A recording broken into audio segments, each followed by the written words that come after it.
본질에 대한 이야기, 왜 본질을 우리가 아는 것이 중요한가, 우리가 깨달으려고 하는 것이 결국은 무엇인가, 그거에 대해서 얘기를 좀 나눴으면 좋겠습니다. 본질을 아는 것이 왜 중요한 것 같으세요? 그냥 살면 되지. 그것의 어떤 심층적인 그 작용을 일으키는 근본적인 힘, 우리가 뭐 참나, 진화, 깨달음, 신성, 이런 것들에 대해서 굳이 왜 알아야 될까요?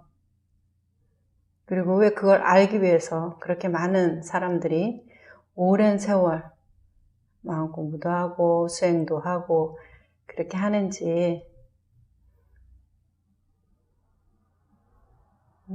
우리가 좀 얘기를 나눠보면 좋을 것 같습니다.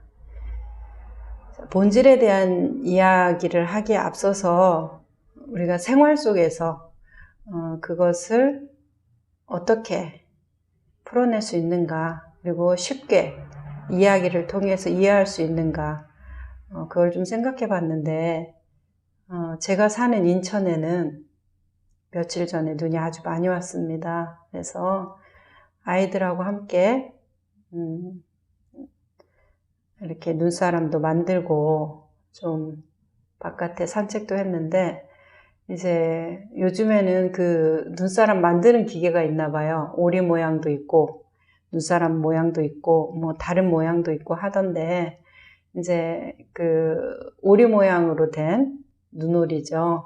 그거를 보면서 이게 무슨 모양이야? 이렇게 이게 뭔 거 같아? 이렇게 물어봤더니 아이가 오리 모양이잖아, 이렇게 이제 대답을 했습니다. 그랬을 때 또 다른 거는 이게 뭔 거 같아? 이렇게 물어봤을 때 거위인가? 아니야. 참새인가? 아닌데, 오리인데, 이제 계속 그 오리 모양이 어떤 건가? 그것에 대한 이야기들을 계속 나눴고, 그런데 이게 눈으로 만들어졌기 때문에 눈도 이 모양에 포함돼야 하잖아, 이렇게 얘기를 했을 때, 엄마 그건 너무 당연하잖아, 그건 기본이지, 이렇게 이제 얘기했습니다. 맞죠? 기본이죠. 눈이 있어야 뭐 눈사람도 만들고 눈오리도 만들 거 아닙니까? 그래요. 너무 기본입니다. 아주 당연한 거죠. 그런데 우리는 그 기본과 당연에 대해서 알고 있다고 생각하는 어리석음으로 인해서 너무나 기본인 그것에 대해서 우리는 아주 오랫동안 모르고 살아갑니다. 그래서 우리가 그토록 오랜 시간 찾아 헤매는 어떤 신성이든 깨달음이든 그것 또한 마찬가지인 것 같아요. 알고 나면 너무나 당연한 거,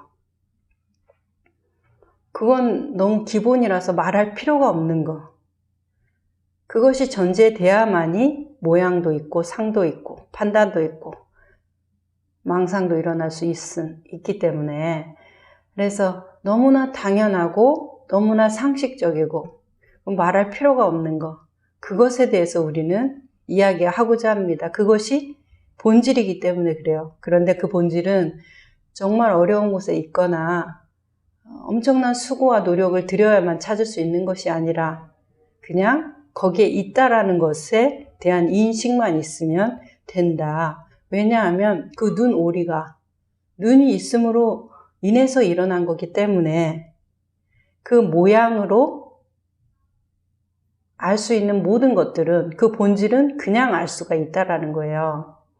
우리가 의식하기만 한다면, 그것을 알아차리기만 한다면, 자, 그것이 본질입니다. 그래서 좋은 소식은 본질을 알기에는 너무 당연하다? 너무 쉽다. 아유, 그런 거를 뭘 하니? 이렇게 생각할 정도로 쉬운 것 중에서 가장 쉽다. 자, 그게 아주 좋은 소식이죠. 그리고 또 안 좋은 소식은, 그것 때문에 안 좋은 소식은, 설마 이게 본질일 리가.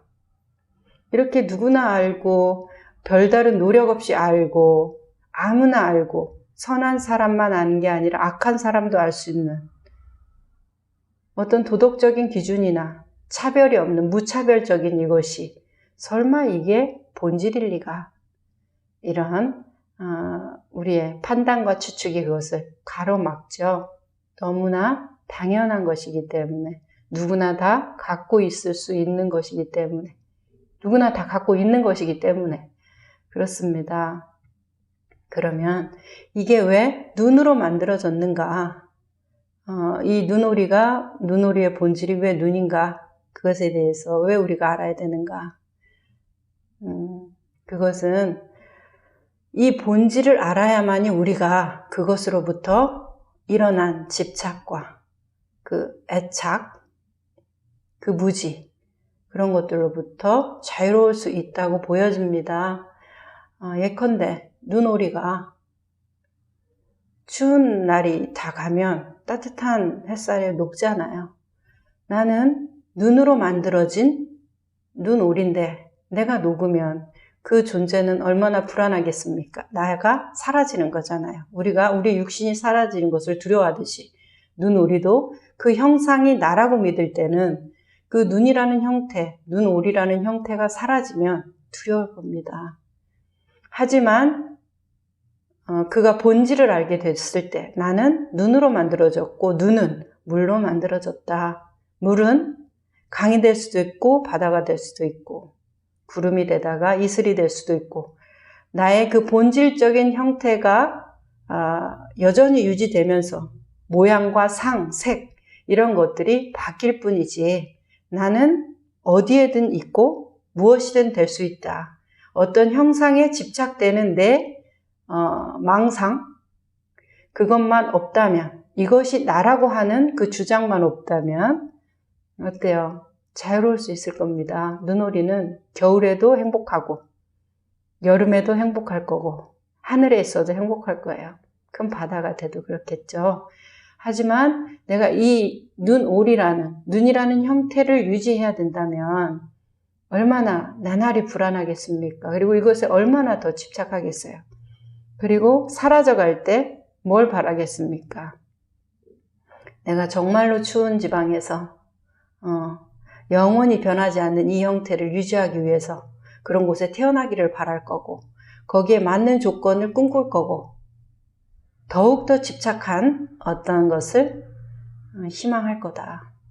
그래서 우리가 본질을 아는 것이 중요한 것은 본질이 어렵기 때문에 남들보다 특출난 무언가, 인정받는 어떤 사람이 되는 일이 아니라고 보여집니다. 그냥 나의 본질이 아주 쉽고 누구나 알 수 있고 그냥 알 수 있는 것이기 때문에 이것을 찾는 것에 대한 노력이 그렇게 많은 의미를 가지고 모든 희망을 이루면서 그런 것일까 싶어요. 잘 모르겠습니다. 그냥 나는 얼음이 녹아서 물이 되고 얼음이 녹아서 물이 되는 거 맞죠? 그리고 물이 얼어서 눈이 되고 그 눈이 눈사람이 되고 다시 따뜻한 날이 되면 물처럼 흐르다가 이슬이 되는 그렇게 자유롭고 행복할 수 있다면 그가 가는 모든 곳이 그 물의 특성이 필요한 곳이라면 어디든지 꽃을 피울 거고 유용한 쓰임이 될 겁니다. 꼭 뭔가를 희망하고 바라야만이 그런 존재가 되는 것인가. 자기가 있는 그 자리에서 행복해져야 어디에서도 행복해질 수 있다. 이렇게 생각이 듭니다. 그래서 오늘은 본질에 대한 이야기를 이제 며칠 전에 눈이 왔기 때문에 눈에 대한 이야기를 했어요. 다음에도 이렇게 이야기를 통해서 나누면 훨씬 더 쉽고 편한 것 같아서 그런 식으로 우리가 얘기를 나눠볼까 합니다.